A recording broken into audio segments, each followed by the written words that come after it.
Hello बच्चों, SK academy की physics class में आप सभी का स्वागत है। तो बच्चों आज हम डिस्कस करेंगे प्रोजेक्टाइल के बारे में एंड प्रोजेक्टाइल मोशन के बारे में। तो बच्चों प्रोजेक्टाइल बेसिकली पहले होता क्या है हम उसको जान लेते हैं, उसके बाद हम इसके मोशन की स्टडी करेंगे। तो बच्चों प्रोजेक्टाइल क्या है कि कोई भी ऑब्जेक्ट जब हम इसको स्पेस में थ्रो करते हैं, स्पेस में या फिर आप कह सकते हो कि एयर में थ्रो करते हैं, तो वो under the effect of gravity, under the effect of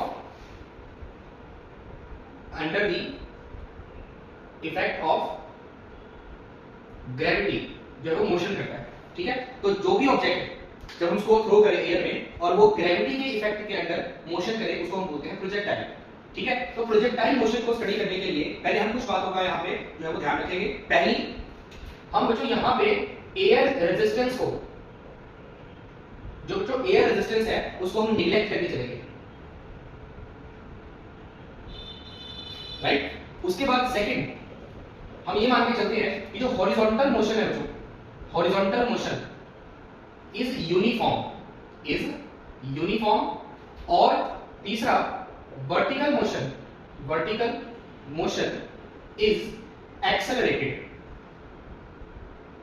ठीक है बच्चों, तो इन तीन बातों का हमने ध्यान रखना है जब हम प्रोजेक्टाइल मोशन को स्टडी करते हैं। पहला कि एयर रेजिस्टेंस नेग्लिजिबल होगा और जीरो होगा, कि हमारे पास जो भी हम प्रोजेक्टाइल मोशन की डिस्कशन कर रहे हैं उसमें एयर का जो रेजिस्टेंस है, उसका जो एयर फ्रिक्शन है, उसका कोई इफेक्ट नहीं आएगा। सेकंड कि जो हॉरिजॉन्टल मोशन है वो एक यूनिफॉर्म मोशन होगा and the vertical motion is accelerated motion होगा। तो एक्सेलरेटेड मोशन कौन सा होगा? Due to gravity. तो ये हमारे पास vertical motion that is accelerated. तो बच्चों प्रोजेक्टाइल बेसिकली होता कितने प्रकार का है? What is that? How many types of projectile motion? Types of projectile motion. तो बच्चों बेसिकली प्रोजेक्टाइल मोशन दो तरह का होता है। One is horizontal projection, horizontal projectile motion, और दूसरा है बच्चों एंगुलर प्रोजेक्टाइल मोशन। और बच्चों ये जो हम मोशन पढ़ रहे हैं प्रोजेक्टाइल मोशन, ये motion in two dimensional system में आता है। Motion in two dimensional plane. इससे प्रीवियस लेक्चर्स में हमने मोशन इन वन डायमेंशन पढ़ा है। मोशन इन वन डायमेंशन का मतलब क्या है कि ऑब्जेक्ट एक ही एक्सिस के अलोंग जो है वो मोशन करेगा, right. Either it is y axis और जेड एक्सिस और एक्स एक्सिस, राइट। लेकिन इसमें क्या है, मोशन यहाँ पे एक एक्सिस पे नहीं हो रहा है, मोशन यहाँ पे एक प्लेन पे हो रहा है। प्लेन का मतलब यहाँ पे क्या है, सिस्टम ऑफ टू एक्सिस। यहाँ पे एक एक्स एक्सिस होगा, एक वाई एक्सिस होगा। ठीक है, तो motion in 2D plane, right. तो उसमें हम प्रोजेक्टाइल मोशन को जो है वो स्टडी कर रहे हैं। तो पहले हम डिस्कस करेंगे बच्चों हॉरिजॉन्टल प्रोजेक्शन के बारे में। ठीक है, सो बच्चों हम स्टार्ट करते हैं हॉरिजॉन्टल प्रोजेक्टाइल मोशन से। तो इस वीडियो लेक्चर में हम हॉरिजॉन्टल प्रोजेक्टाइल मोशन को डिस्कस करेंगे और नेक्स्ट वीडियो लेक्चर में हम इसके सेकंड पार्ट को डिस्कस करेंगे, that is the angular projection, right. तो पहले हम इसकी डायग्राम को देख लेते हैं। हॉरिजॉन्टल प्रोजेक्शन का मतलब क्या है बच्चों कि मान लो हमारे पास एक सर्टेन हाइट से ये हाइट है suppose h and this is the ground, ठीक है। इस सर्टेन हाइट से हमने बच्चों एक ऑब्जेक्ट को, मान लो यहाँ पे एक ऑब्जेक्ट है, उसको हमने ऐसे थ्रो किया, राइट। हमने उसको ऐसे थ्रो किया, हॉरिजॉन्टल एक उसको वेलोसिटी हमने प्रोवाइड की, that velocity is suppose u। Clear? तो हमको पता है क्योंकि ये ग्राउंड है और अर्थ पे हम ये प्रोजेक्शन कर रहे हैं, तो ये जो ऑब्जेक्ट जो हमने थ्रो किया है u वेलोसिटी के साथ, वो इस डायरेक्शन में मोशन नहीं करेगा। उसकी जो नेचुरल डायरेक्शन है ड्यू टू ग्रेविटी, वो नीचे की तरफ फॉल करेगा। तो इसका जो मोशन होगा बच्चों वो कुछ इस तरह का होगा, this is the motion of that projectile. तो हम मान लेते हैं कि ये कोई पॉइंट है, दिस पॉइंट इज P, जहां पे किसी टाइम पे ये ऑब्जेक्ट पहुंचा होगा, और इसका हम पोजीशन मान लेते हैं बच्चों x, y। This is the position coordinate. हमको पता है कि जब हम दो एक्सिस में बात करते हैं तो वहां पे हम कोऑर्डिनेट सिस्टम की बात करते हैं, एक x एक्सिस होता है, एक y एक्सिस होता है। तो हमारे पास ये बच्चों x एक्सिस है, ये हमारे पास x एक्सिस है, और ये हमारे पास y एक्सिस है। ठीक है, तो जब हम ये इस ऑब्जेक्ट को थ्रो करेंगे u वेलोसिटी, u आपकी यहां पे क्या है, इनिशियल वेलोसिटी है बच्चों। इनिशियल वेलोसिटी से जब हम थ्रो करेंगे तो ये कुछ इस तरह का जो पाथ है वो फॉलो करेगा। मींस इसने x एक्सिस की तरफ, ये जो x एक्सिस है यहाँ पे इसने इतना डिस्टेंस ट्रैवल किया, और y एक्सिस पे ये y एक्सिस पे इसने ये y डिस्टेंस ट्रैवल किया। तो इस पॉइंट को हम मान लेते हैं px, y, राइट। तो अब हम डिस्कस करते हैं कि along motion along horizontal direction में मोशन को डिस्कस करते हैं। तो आपको पता है हमने equation of motion already study किया है। इक्वेशन ऑफ मोशन में क्या पढ़ा है, s is equals to ut plus 1/2 at², ये सबको पता है राइट। अब अगर x एक्सिस की तरफ वेलोसिटी को डिस्कस कर रहे हैं, x एक्सिस की तरफ मोशन को डिस्कस कर रहे हैं, तो यहां पे डिस्टेंस कितना आएगा बच्चों, डिस्टेंस यहां पे कितना आएगा, this distance is x right. और इनिशियल वेलोसिटी कितनी हमने प्रोवाइड की along horizontal, initial velocity is u into t, t is the time, यहां से यहां तक पहुंचने के लिए ऑब्जेक्ट ने कितना समय लिया राइट, तो वो कितना आ गया, t आ गया प्लस 1/2। और हमें ये पता है कि जब हॉरिजॉन्टल मोशन होता है बच्चों, तो वहां पे एक्सेलरेशन कितनी होती है, 0। क्यों 0 होती है, क्योंकि हॉरिजॉन्टल मोशन के लिए हमने पढ़ा है हॉरिजॉन्टल मोशन के लिए एक्सेलरेशन 0 है। क्यों 0 है, क्योंकि ये यूनिफॉर्म मोशन है, यूनिफॉर्म मोशन है, और यूनिफॉर्म मोशन के लिए एक्सेलरेशन कितना होता है, 0 होता है। तो यहां पे हम 0 रखेंगे, दिस इज t²। तो यहां से x की वैल्यू क्या आएगी, u into t। और अगर यहां हम t की वैल्यू निकालें, what is the value of t, time की वैल्यू क्या आएगी, x upon u। तो यहां से हमने हॉरिजॉन्टल मोशन से हमने टाइम की वैल्यू को फाइंड कर लिया, क्लियर। इसी तरह अब हम बात करते हैं motion along vertical direction, motion along vertical direction. तो बच्चों जब वर्टिकल डायरेक्शन में मोशन की बात करेंगे, तो again same equation of motion use करोगे,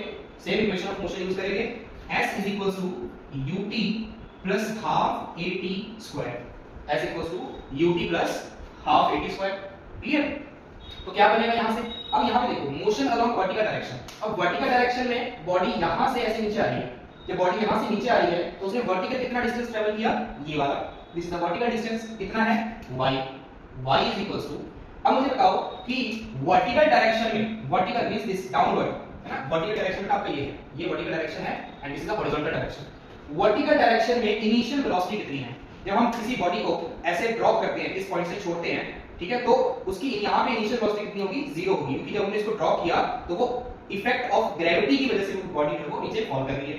मींस हमने उस बॉडी को कोई वेलोसिटी, कोई मोशन प्रोवाइड नहीं किया, वो बॉडी अपने आप नीचे फॉल करेगी। किस वजह से फॉल करेगी, तो एक्सेलरेशन ड्यू टू ग्रेविटी की वजह से फॉल करेगी। तो यहां पे हम ये कह सकते हैं कि initial velocity along vertical direction is 0 plus 1/2।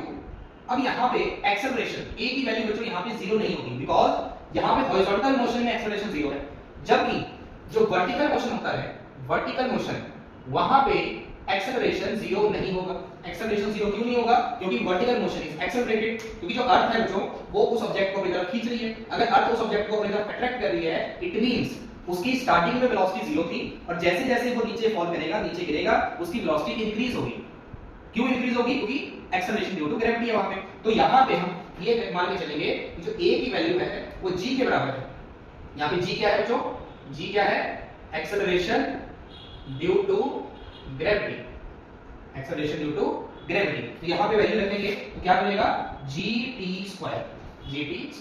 तो जब इसको हम सिंपलीफाई करेंगे तो y is equals to 1/2 gt²। और ऑलरेडी हमने t की वैल्यू यहां पे निकाली हुई है, t की वैल्यू क्या है, x upon u, यहां पे रखेंगे y is equals to 1/2 g x upon u का होल स्क्वायर। क्या बनेगा बच्चों, y is equals to 1/2 g x² upon u², y is equals to g upon 2u² into x²। तो हमारे पास ये इक्वेशन बन गई, ठीक है। अब इस इक्वेशन को अगर ध्यान से देखें, इस इक्वेशन को अगर ध्यान से देखें तो यहाँ पे ये जो टर्म है जो मैंने इस ब्रैकेट के अंदर लिखा है, this term is a constant term, this is a constant term, right. क्यों कांस्टेंट टर्म है, क्योंकि एक्सेलरेशन ड्यू टू ग्रेविटी की वैल्यू फिक्स है, एक्सेलरेशन ड्यू टू ग्रेविटी की वैल्यू फिक्स है, दैट इज 9.8 मीटर पर सेकंड स्क्वायर, 2 की value constant है, और u is the initial velocity. Initially कितनी वेलोसिटी से आपने ऑब्जेक्ट को या प्रोजेक्टाइल को जो है वो थ्रो किया एयर में, तो इस u की वैल्यू भी क्या है, स्टार्टिंग में कांस्टेंट वैल्यू है। तो ये सारी वैल्यू कांस्टेंट है, इससे हमको ये पता लग रहा है कि y is proportional to this value x², y is proportional to x²। अगर y प्रोपोर्शनल टू x² है, इसका मतलब ये जो इक्वेशन है बच्चों वो एक पैराबोला की इक्वेशन है, parabola, this is the equation of parabola. Parabola का इक्वेशन कैसा होता है, ये जो शेप है इस शेप को पैराबोलिक शेप बोलते हैं। तो this equation is the equation of parabola. तो हम बच्चों यहाँ पे कह सकते हैं कि जो प्रोजेक्टाइल है, जब भी हम प्रोजेक्टाइल को एयर में थ्रो करेंगे तो वो हमेशा वो पैराबोलिक पाथ ही फॉलो करेगा। तो इसको हम ट्रेजेक्टरी ऑफ मोशन कह सकते हैं। This is the trajectory of motion. Trajectory का मतलब होता है पाथ, कि कौन सा उसने पाथ जो है वो फॉलो किया। अगर हम एयर रेजिस्टेंस को यहाँ पे नेग्लिजिबल मान रहे हैं, अगर हम एयर रेजिस्टेंस को मान के चल रहे हैं दिस इज नेग्लिजिबल, तो उस केस में जो प्रोजेक्टाइल है वो कौन सा पाथ फॉलो करेगा? जो पैराबोलिक पाथ फॉलो करेगा। तो ये हमने प्रूव कर दिया। अब हम इस आर्टिकल में क्या फाइंड करने वाले हैं कि जब ये बॉडी को हमने यहां से थ्रो किया तो इसने यहां से यहां तक आने के लिए कितना टाइम लिया, कितना समय लिया, वो नीचे फॉल करने में कितना समय लेगा, पहली चीज। दूसरी, कितना दूर जाके गिरेगा वो, ये डिस्टेंस फाइंड करना है। दिस डिस्टेंस, इसको हम r के साथ डिनोट करते हैं। r का मतलब रेंज, r का मतलब क्या है बच्चों? यहाँ पे रेंज है। तो एक तो आपने रेंज निकालनी है कि what is the range of that projectile, कितनी दूर जाके गिरेगा। अगर मैं इस मार्कर को यहाँ से ऐसे फेंकूं तो एक सर्टेन डिस्टेंस पे जाके गिरेगा, वो कितना डिस्टेंस होगा, that distance you have to measure, you have to calculate. पहली बात। दूसरी कि जब वो एयर में है, जब हमने उसको थ्रो किया, जब वो एयर में है तो उसने ग्राउंड पे गिरने के लिए, ग्राउंड को स्ट्राइक करने के लिए कितना समय लिया, उसको हम बोलते हैं टाइम ऑफ फ्लाइट। क्या बोलते हैं उसको? Time of flight. एक हमने ये फाइंड करना है टाइम ऑफ फ्लाइट की वैल्यू, और एक हमने फाइंड करना है रेंज की वैल्यू। तो ये दो चीजें हम कैलकुलेट करेंगे। सो बच्चों, तो हमारे पास डायग्राम कुछ इस तरह से है। This is the certain height और ये है ground, this is the ground level. और यहां से हमने ऑब्जेक्ट को थ्रो किया और वो कुछ इस तरह से मोशन करता हुआ पैराबोलिक पाथ फॉलो करता हुआ ऐसे नीचे स्ट्राइक करेगा, ग्राउंड को हिट करेगा। कितने डिस्टेंस में गिरा जाके वो हम मान लेते हैं r। This distance is h and this velocity is u। तो ये हमको कुछ वैल्यूज जो है वो गिवन है, राइट। तो अब हमने क्या निकालना है? टाइम ऑफ फ्लाइट, मतलब इसने नीचे गिरने के लिए कितना समय लिया। तो बच्चों, नीचे गिरने के लिए जो इसने समय लिया तो उसको हम क्या बोल सकते हैं? हमको पता है, इसको आप यहां से कंसीडर करोगे तो जब ये नीचे जाएगा तो मींस यहां पे ये इस तरह से आया, या फिर इस तरह से आया, या फिर यहां से यहां जाए। तो ये टाइम जो है जो सेव रहेगा, चाहे वो यहां से यहां फॉल करे, चाहे वो यहां से यहां जाए, इस पॉइंट से इस पॉइंट पे जाए, वो सेम टाइम कवर करेगा। तो हम यहां पे क्या करेंगे? इसकी इक्वेशन को स्टडी करने के लिए हम यहां पे लगाएंगे formula s = ut plus half at square. ये फॉर्मूला लगाया। अब हमें पता है कि इसने यहां से यहां मोशन किया, मींस नीचे आया, तो इसने कितना हाइट कवर किया, डिस्टेंस कितना कवर किया, दैट इज h। ये h डिस्टेंस कवर किया, राइट। इज इक्वल्स टू, अब इनिशियल वेलोसिटी हमें पता है 0 है, हॉरिजॉन्टल, ये जो वर्टिकल मोशन है, वर्टिकल मोशन के लिए इनिशियल वेलोसिटी कितनी है? 0 प्लस 1/2 एक्सेलरेशन को हमने क्या लिखा था? g, और यहां से यहां तक आने का जो टाइम है वो हम कैपिटल T मान लेते हैं, कैपिटल T स्क्वायर। तो यहां से क्या बनेगा? h = g/2 t square. तो यहां से t स्क्वायर की वैल्यू क्या आएगी बच्चों? 2h/g, और t की वैल्यू आ जाएगी √2h/g। This is the time of flight, time of flight. तो इसको हम डिफाइन कैसे करेंगे? What is the definition of time of flight? कि the time required by the projectile, कितना टाइम लिया प्रोजेक्टाइल ने to reach at the ground, ground पे आने के लिए उसने कितना समय लिया, that is called time of flight. तो ये हमने एक चीज फाइंड करनी, राइट, टाइम ऑफ फ्लाइट। इसके बाद हमें फाइंड करना है बच्चों कि यहां से यहां तक कितना डिस्टेंस होगा, मींस कितनी दूर जाके प्रोजेक्टाइल जो है वो फॉल करेगा। तो हमें पता है यहां से यहां तक जाने के लिए डिस्टेंस, अब मुझे पता है s = ut plus half at square.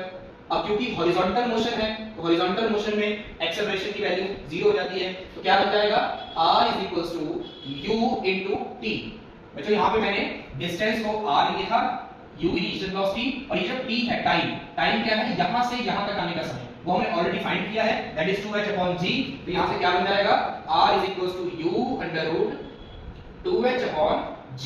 तो this is the range of the projectile, कि कितनी दूर जाके प्रोजेक्टाइल जो है वो फॉल किया। I hope this article is clear to you.